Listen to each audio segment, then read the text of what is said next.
retour sur TV Finance pour l'interview du jour. Des films un peu particuliers, c'est ce que propose Labsbox. Donc je vous reçois, vous le fondateur de Labsbox, Xavier Nourrice, bonjour. Bonjour.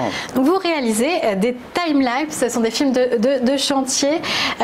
Qu'est-ce qu'on appelle exactement timelapse? Comment ça se réalise?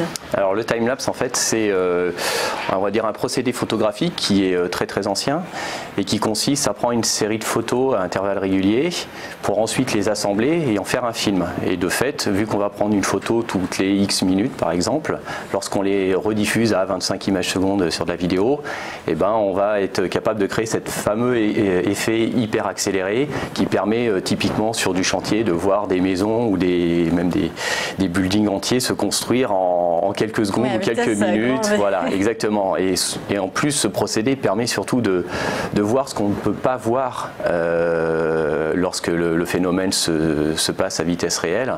Je pense par exemple à de la fonte de glacier ou des choses comme ça, où là quand on est devant on peut bien rester une semaine et on ne voit pas bouger. Cela dit, quand on va mettre la caméra, et même sur une semaine ou 2 semaines ou 3 semaines ou plusieurs mois à défaut, à ce moment-là effectivement on va se rendre compte que les choses elles bougent et qu'elles sont vraiment vivantes et dynamiques. Mais à quoi ça va servir pour les entreprises à faire leur communication? Oui, mais est-ce qu'il y a un vrai aspect technique? Alors c'est vrai que quand on a commencé, il y a encore quelques années, les entreprises là je parle du chantier qui venaient nous trouver, c'était d'abord pour la communication. Donc typiquement c'était plutôt les promoteurs et ils cherchaient à communiquer sur un chantier en particulier qui était plutôt un gros chantier et qui souhaitait mettre en avant. Aujourd'hui, les choses ont vraiment changé parce que je dirais que ce sont plutôt les conducteurs de travaux qui viennent en plus des promoteurs qui viennent nous voir. Et eux, ils recherchent plutôt, on va dire, un outil de suivi de chantier. C'est-à-dire qu'ils veulent vérifier où en est le chantier. C'est-à-dire que chaque jour, ils restent dans leur bureau et alors, il y en a, ils ont leur téléphone et ils se connectent chaque jour. Alors, ils ont de fait plusieurs chantiers à gérer en même temps, ce qui fait que effectivement, c'est un côté très pratique. Ça leur permet de voir ce qui se passe en temps réel et d'éviter des déplacements ou d'éviter aussi des dérapages. Voilà, parce que quand on respecter le calendrier. Respecter le calendrier et c'est un secret de Polichinelle. Les travaux ont malheureusement tendance des fois à déraper en termes de planning et c'est un outil qui permet justement d'éviter ce type de dérapage. De quoi est-ce qu'il y a besoin exactement? De l'appareil photo évidemment? Oui, c'est vraiment la base du système. Labsbox, en fait, qu'est-ce qu'on a créé? C'est simplement l'enveloppe qui permet à l'appareil photo de fonctionner H24 ou en tout cas pendant les horaires de chantier sur une période très longue. Donc on parle de mois voire d'années. De le recharger peut-être? Alors en fait, effectivement, il l'alimente en électricité pour qu'il puisse tourner. Donc soit on a une alimentation secteur et dans ce cas on va simplement utiliser un transformateur, soit il est autonome en énergie et à ce moment-là il doit fonctionner avec un système de panneaux solaires et de batteries et réguler sa charge.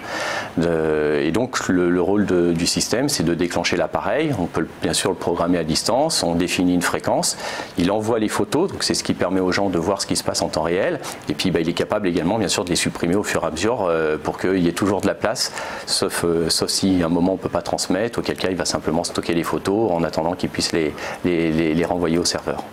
Mais alors combien ça coûte à l'entreprise? Parce qu'il y a un investissement important de base, c'est-à-dire que l'appareil photo il est mobilisé sur un chantier pendant des mois, des années. C'est ça, exactement.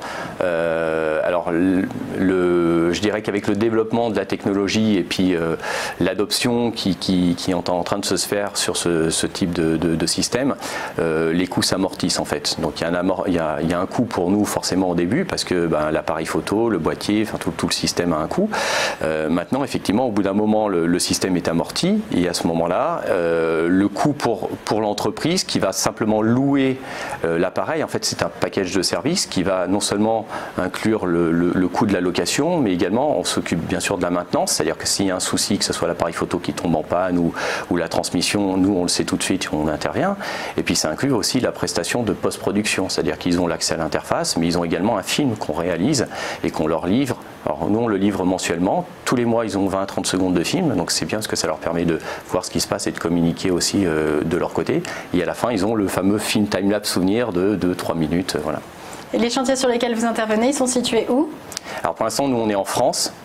99%, et partout en France. On a vraiment des chantiers dans toute la France. Je dirais qu'on a quand même deux grandes zones qui sont Rhône-Alpes, parce que historiquement on a créé la société en Rhône-Alpes, et l'Île-de-France bien sûr, mais on en a aussi en Bretagne, pas mal dans le sud, dans la région Aquitaine, voilà. Est-ce qu'il y a des projets sur lesquels vous avez travaillé qui vous ont plus marqué, qui ont été plus spectaculaires? Alors oui, forcément, il y a des chantiers qui sortent de l'ordinaire, on va dire. Dans ceux qui m'ont moi personnellement marqué, c'était par exemple le documentaire de Luc Jacquet, Antarctica, qui a été produit avec Arte. Donc là, nous, alors, on a simplement fourni la technologie pour le time-lapse. Donc on avait conçu des caissons sur mesure qui étaient capables. Le défi, c'était des caissons qui doivent résister à des températures de moins 30, moins 40 degrés, et ce pendant plusieurs mois. Avec en plus, il fallait faire des photos en RAW, donc qui est un format en fait brut, donc pour avoir la meilleure qualité possible. Donc on a conçu ces caissons, ils ont tourné là-bas, et effectivement ça fait des images qui étaient assez intéressantes. Après on a fait aussi des concerts, et ça c'est aussi sympa de voir quand on voit par exemple la construction de scènes. On l'a fait notamment pour Coldplay il y a 2 ans au Stade de France. Voilà, même si tous les chantiers c'est vrai que quand on voit un grand bâtiment se construire, ça a un côté très impressionnant, magique. Voilà, magique, surtout pour le client quand il reçoit ses premières images, généralement il fait waouh quoi, parce que c'est son projet, et puis de le voir comme ça, c'est toujours impressionnant. Et vous développez actuellement aussi un autre produit, situé d'ailleurs dans une autre niche. On parle du LabsCar. Est-ce que vous pouvez nous expliquer le concept? Merci. Oui. Alors LabsCar, effectivement, c'est un nouveau produit qui est né finalement et du développement de la R&D qu'on a fait au sein de Labsbox, et puis je dirais de mon expérience personnel en tant qu'automobiliste professionnel et ayant à faire beaucoup de déplacements, notamment en centre urbain. L'idée, c'était de répondre à 2 problèmes. C'était d'avoir un outil qui soit capable de géolocaliser la voiture et de savoir s'il y a un problème, en tant que, si par exemple elle est soit volée, ce qui arrive malheureusement parfois, ou déplacée par la fourrière, ou alors simplement pour gérer, c'était le centre du système, pour gérer le stationnement. Voilà.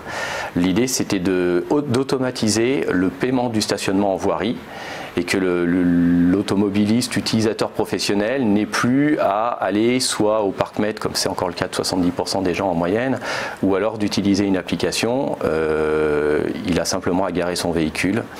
Le boîtier détecte que le véhicule est stationné, et il va pour lui en fait générer ce paiement le temps qu'il va rester. Comment vous financez ce nouveau projet? Alors, au début, il a été autofinancé pour produire le prototype, et là, on est en pleine levée de fonds.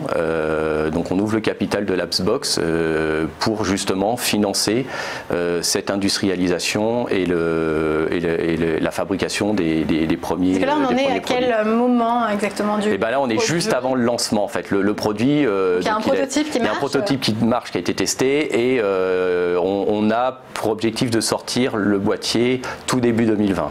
Mais est-ce qu'il fonctionne partout avec toutes les applications de paiement qui sont diverses? Il fonctionne. Alors l'idée, c'est que assez rapidement, on a eu des contacts dès qu'on a commencé à communiquer là-dessus. On a eu des entreprises qui ont été intéressées, et notamment on est en discussion avec PayByPhone, avec qui on est en train de concevoir, on va dire, un partenariat technologique et stratégique.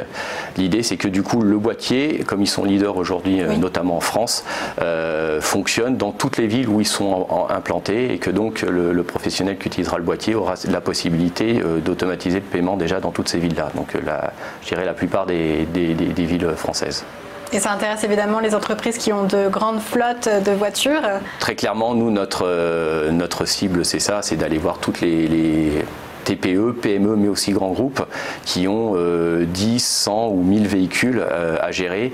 Plus ils en ont, et plus forcément c'est de l'administratif, parce que la plupart du temps, chaque salarié doit payer son stationnement, garder les petits tickets de justificatifs, les remettre. Quand il y a une amende, parce que parfois on a dépassé le temps, tout simplement, à ce moment-là, c'est l'entreprise qui reçoit.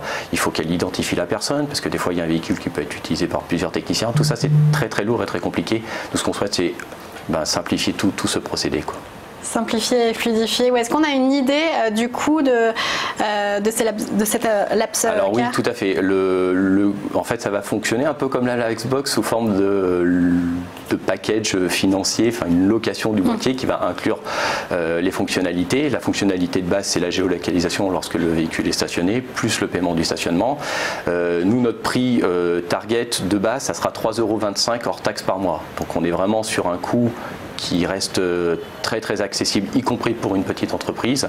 Et il ne faut pas que le coût soit quelque chose de bloquant. L'idée, c'est qu'il puisse être adopté facilement et à moindre coût.